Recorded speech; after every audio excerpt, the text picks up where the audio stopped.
ਭਾਰਤ ਸਰਕਾਰ ਦੇ ਵੱਲੋਂ ਨਵੇਂ ਬਣਾਏ ਗਏ ਖੇਤੀ ਕਾਨੂੰਨਾਂ ਨੂੰ ਲੈ ਕੇ ਪੂਰੇ ਦੇਸ਼ ਦੇ ਨਾਲ-ਨਾਲ ਪੰਜਾਬ ਦੇ ਵਿੱਚ ਬਹੁਤ ਵੱਡੇ ਪੱਧਰ ਤੇ ਕਿਸਾਨ ਜਥੇਬੰਦੀਆਂ ਅਤੇ ਸਾਰੀਆਂ ਹੀ ਪਾਰਟੀਆਂ ਵੱਲੋਂ ਇਸ ਦਾ ਜ਼ਬਰਦਸਤ ਵਿਰੋਧ ਕੀਤਾ ਜਾ ਰਿਹਾ ਹੈ, ਜਿਸ ਨੂੰ ਲੈ ਕੇ ਭਾਰਤ ਦੇ ਪ੍ਰਧਾਨ ਮੰਤਰੀ ਨਰਿੰਦਰ ਮੋਦੀ ਨੇ ਇਸ ਤੇ ਚੁੱਪੀ ਤੋੜਦਿਆਂ ਸਾਰੀਆਂ ਹੀ ਪਾਰਟੀਆਂ ਅਤੇ ਉਹਨਾਂ ਜਥੇਬੰਦੀਆਂ ਤੇ ਵੱਡੇ ਸਵਾਲ ਖੜੇ ਕਰ ਦਿੱਤੇ ਨੇ ਜੋ ਇਹਨਾਂ ਬਿੱਲਾਂ ਦਾ ਵਿਰੋਧ ਕਰ ਰਹੇ ਨੇ।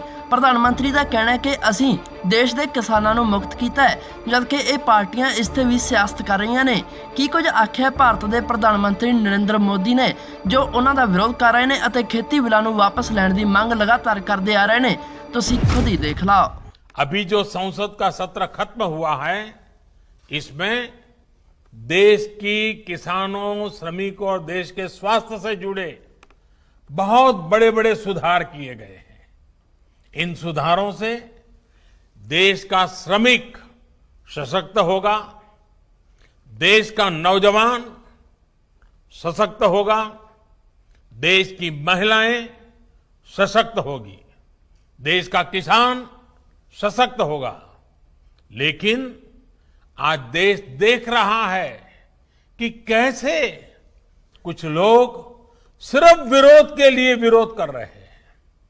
साथियों, अब से कुछ दिन पूर्व देश ने अपने किसानों को अनेक बंधनों से मुक्त किया है। अब देश का किसान कहीं पर भी किसी को भी अपनी उपज बेच सकता है। लेकिन आज जब केंद्र सरकार किसानों को उनके अधिकार दे रही है, तो भी ये लोग विरोध पर उतर आए हैं।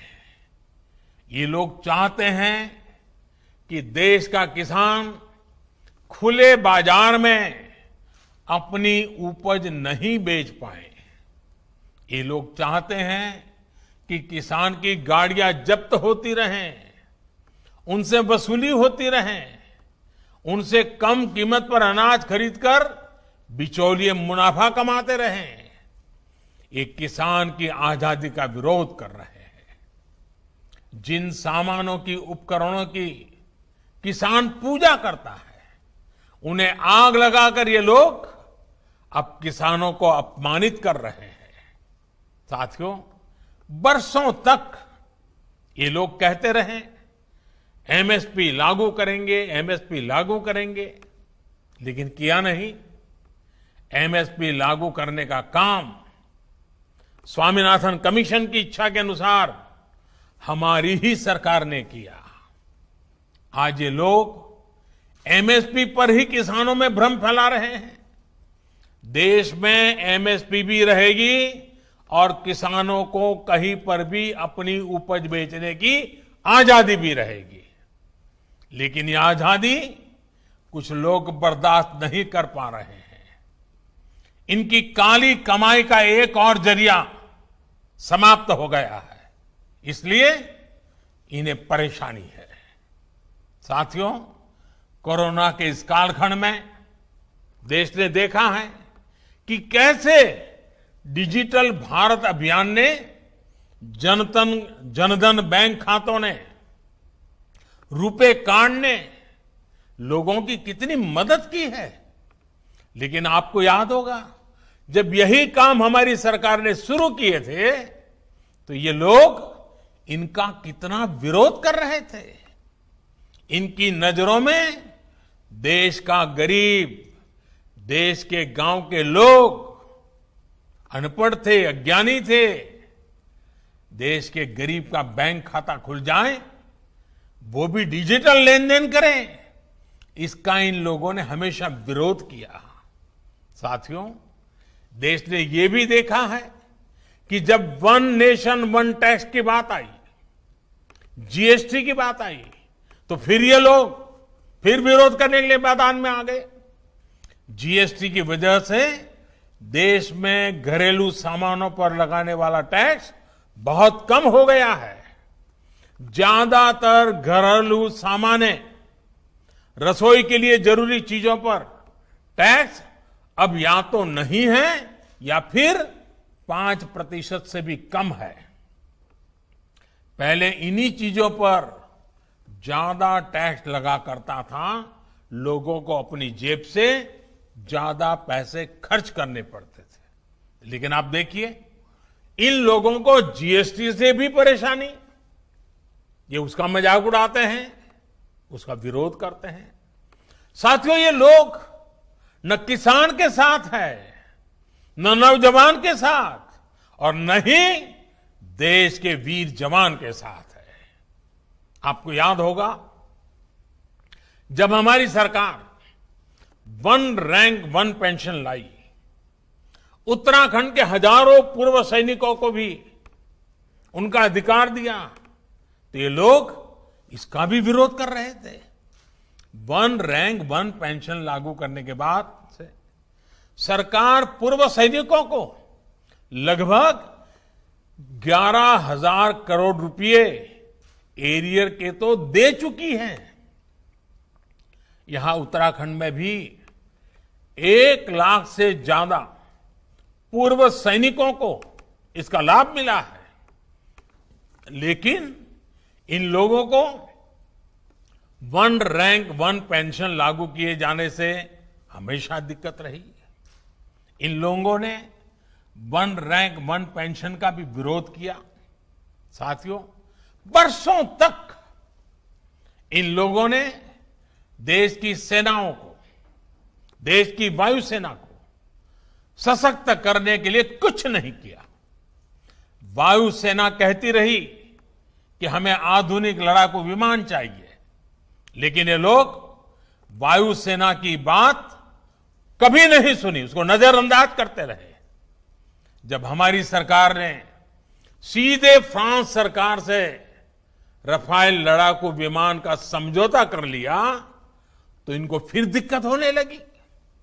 भारतीय वायुसेना के पास रफाल विमान आए, भारतीय वायुसेना की ताकत बढ़े, ये इसका भी विरोध करते रहे। मुझे खुशी है कि आज रफाल भारतीय वायुसेना की ताकत बढ़ा रहा है। अंबाला से लेकर के लेह तक उसकी गर्जना भारतीय जांबाजों का हौसला बढ़ा रही है। साथियों, 4 साल पहले का यही तो वो समय था जब देश के जांबाजों ने सर्जिकल स्ट्राइक करते हुए आतंक के अड्डों को तबाह कर दिया था। लेकिन ये लोग अपने जांबाजों के साहस की प्रशंसा करने के बजाय उनसे ही सर्जिकल स्ट्राइक के सबूत मांग रहे थे। सर्जिकल स्ट्राइक का भी विरोध करके ये लोग देश के सामने अपनी मंशा, अपनी नीयत साफ कर चुके हैं। देश के लिए हो, जो भी काम हो रहे हो, हर काम का विरोध करना इन लोगों की आदत हो गई है। उनकी राजनीति का एकमात्र तरीका ये यही है, बस विरोध विरोध विरोध। आप याद करिए, भारत की पहल पर जब पूरी दुनिया अंतर्राष्ट्रीय योग दिवस मना रही थी, पूरे विश्व में भारत गर्व कर सकता है योग पहुंच चुका है, तो ये भारत में ही योग का विरोध कर रहे थे। जब देश की सैकड़ों रियासतों को जोड़ने का काम, ऐतिहासिक काम करने वाले, भारत की एकता को मजबूत करने का काम करने वाले सरदार वल्लभ भाई पटेल की दुनिया की सबसे ऊंची प्रतिमा का अनावरण हो रहा था, तब भी ये लोग इसका विरोध कर रहे थे। आज तक इनका कोई बड़ा नेता स्टैच्यू ऑफ यूनिटी के दर्शन करने नहीं गया है। क्यों? क्योंकि उन्हें विरोध करना है। साथियों, जब गरीबों को 10% आरक्षण का फैसला हुआ, तब भी ये इसके विरोध में खड़े थे।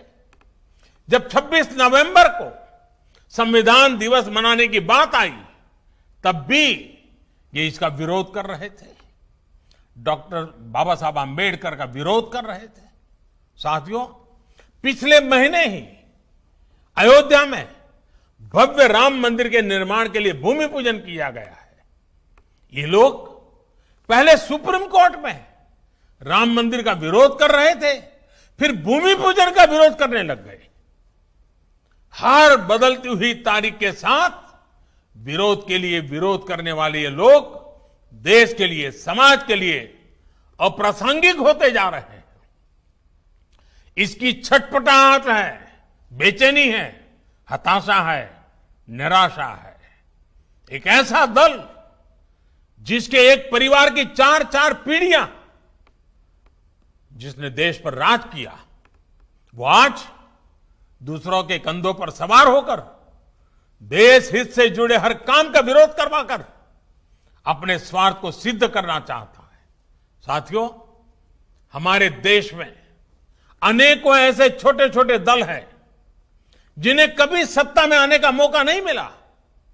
अपनी स्थापना के लेकर अब तक उन्होंने ज्यादातर अपना समय विपक्ष में ही बिताया है। इतने वर्षों तक विपक्ष में बैठने के बावजूद उन्होंने कभी देश का विरोध नहीं किया, देश के खिलाफ काम नहीं किया। लेकिन कुछ लोगों को विपक्ष में बैठे कुछ वर्ष ही हुए हैं, उनका तौर तरीका क्या है, उनका रवैया क्या है, वो आज देश भली भांति समझ रहा है, देश उसको बहुत बारीकी से देख रहा है। इनकी स्वार्थ नीति के बीच आत्मनिर्भर भारत के लिए बड़े रिफॉर्म्स का ये सिलसिला देश के संसाधनों को बेहतर बनाने का ये सिलसिला देश हित में है, देश की गरीबी से मुक्ति के अभियान के लिए है, देश को ताकतवर बनाने के लिए है और ये निरंतर जारी रहेगा।